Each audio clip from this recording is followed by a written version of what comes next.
us a look at the Knicks now. What stands out to you about their identity and what kind of challenges they'll present you in this round? You just got to play hard for 48 minutes. They're a physical team, so we got to bring our physical energy, physical demeanor. We'll be just fine. That emphasis on rebounding that they have, what beyond like boxing out and just natural rebounding, what's important to counteract that from a style or strategy perspective? It's a little thing. It's about who wants it more. They play with a lot of force. They rebound the ball very well. So, we're just gonna have to want it more than them to go grab it. Josh Hart specifically, kind of in your matchup, he averaged 12 a game in the first round. What does he do so well, and what do you have to be cognizant of because of that? He's a phenomenal rebounder. He just has a knack for finding the ball and making plays at good times. So, just make sure that we know where he's at on the floor at all times so we can box him out. OG wasn't available for the games you guys played against them. How does he change what they can do on both ends? He's a great player. We've played him before. Pascal's been teammates with him.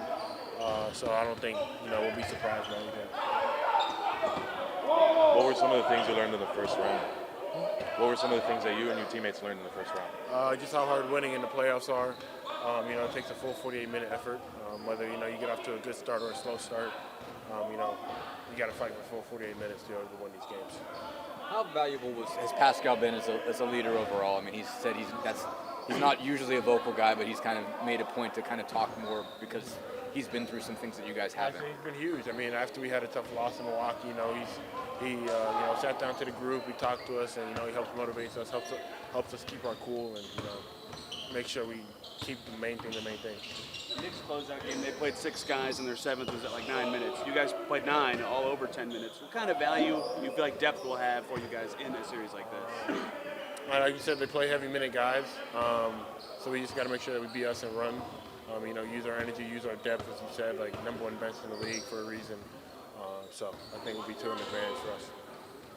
Some of the guys we talked to yesterday, he mentioned history lessons from Rick about Knicks Pacers. Does that amp you up any more for this series, knowing kind of what had come before? Yeah, for sure. I mean, it's a good little rivalry between these two franchises, and it's fun to be a part of that and make history of our own. Pascal, what stands out to you about this next group, kind of their identity, and what challenges they'll present you guys in this series? Tough team. They're gonna play hard for 48. Yeah, it's just gonna be a battle, everywhere out there on the floor. So tough physical game against a really, really good team, and yeah, it should be fun though. What do you make of their emphasis on rebounding, especially offensive rebounding, and what you guys have to do to either combat that or make it an advantage for you guys? Yeah, just try to get those guys off the board. They're really good at that. They're elite at that, and they have physical guys that just find a way to get to the ball, to the basketball somehow. So yeah, it's gonna be a tough challenge, but we got to be up for it. You obviously spent a lot of time playing with OG over in Toronto, basically. Just how did you see him just sort of grow up and grow into being the player that he is, and what do you think makes him as good of a fit as he is? Yeah, he's special. Obviously, he's been doing like being able to guard, being able to shoot the ball. Like he's been able to do that for forever. So I think just him being in a position where he plays some competitive basketball, being in New York, and I mean the trade happened. I remember that. I think obviously you're sad, but happy for him that he gets an opportunity to go somewhere. And I'm glad that he's been able to flourish the way that he has been over there. And yeah, he's a tough player and somebody that you gotta be out there and make sure that you know where he's at all time on both ends of the floor. How often do you guys go against each other in practice settings, and do you feel like you're more prepped for someone like him than most would be? I think for me, we played a lot, but I think it'd be fun, like just to compete. And he's a competitor, so it should be good. What makes him as good of a defender as he is? I mean, he's strong. He has length, and he moves his feet well. He got good instincts. Just a knack for the ball. So yeah, like he's a tough defender, and like I said, he's also had like a really good IQ on defense. Before, how you consider yourself kind of a simple guy, not the most talkative, but now you're in a leadership role, a big one for this team. How natural has that come to you? Like, when did that all click for you? Yeah, I try. I think obviously not. I'm definitely never going to be rah-rah, like just everywhere. But just choosing my spots, and the guys are responding well to it, so it encourages you to even want to do more. and just be that voice.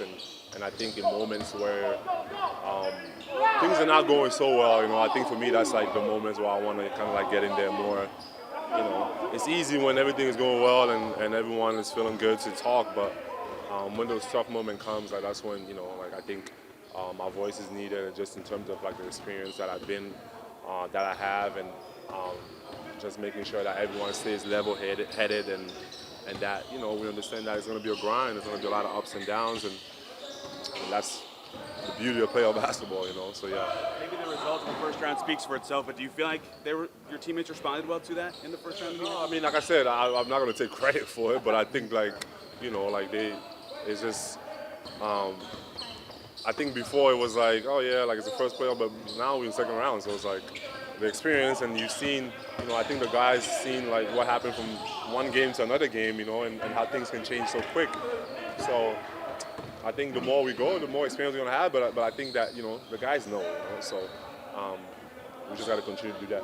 Did you see a lot of, I guess, similarities in terms of what it was like for this group to go through its first playoff run, in terms of, and compared to what it was like for you and for the Raptors when you were there, basically? Well, I mean, I wasn't there when they've been in the playoff when I got there, so right. and I was there with some veteran guys, a lot of veteran guys, so it wasn't like nearly the same situation.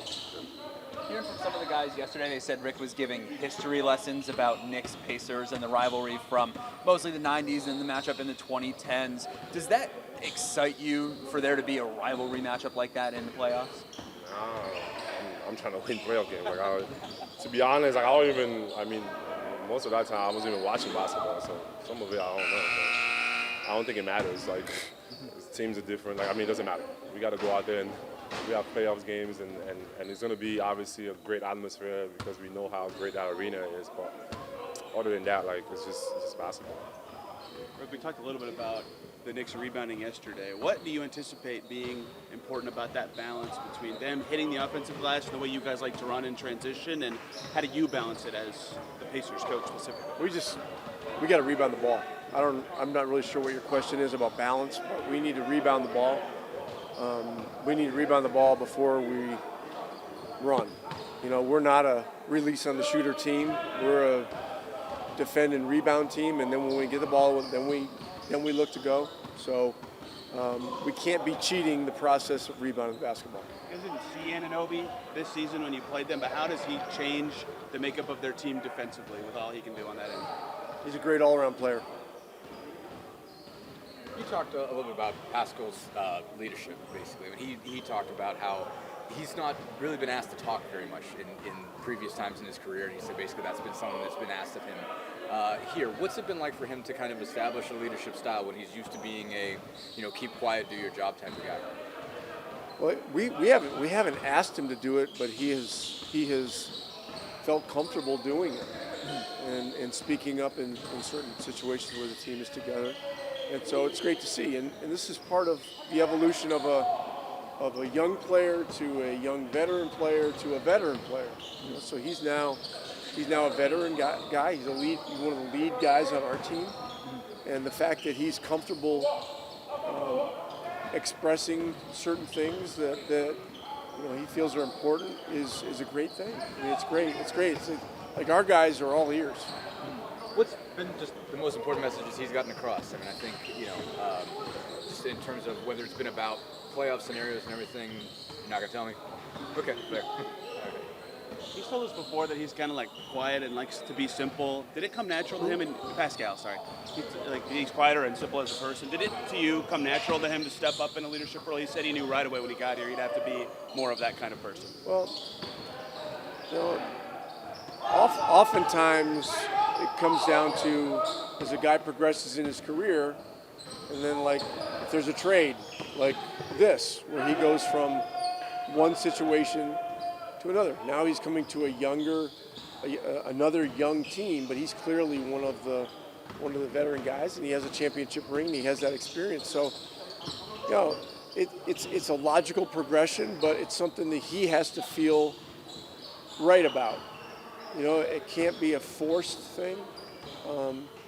Fortunately, our mix of guys allows him to feel comfortable expressing certain things that he thinks are important to the group. So, it's been terrific.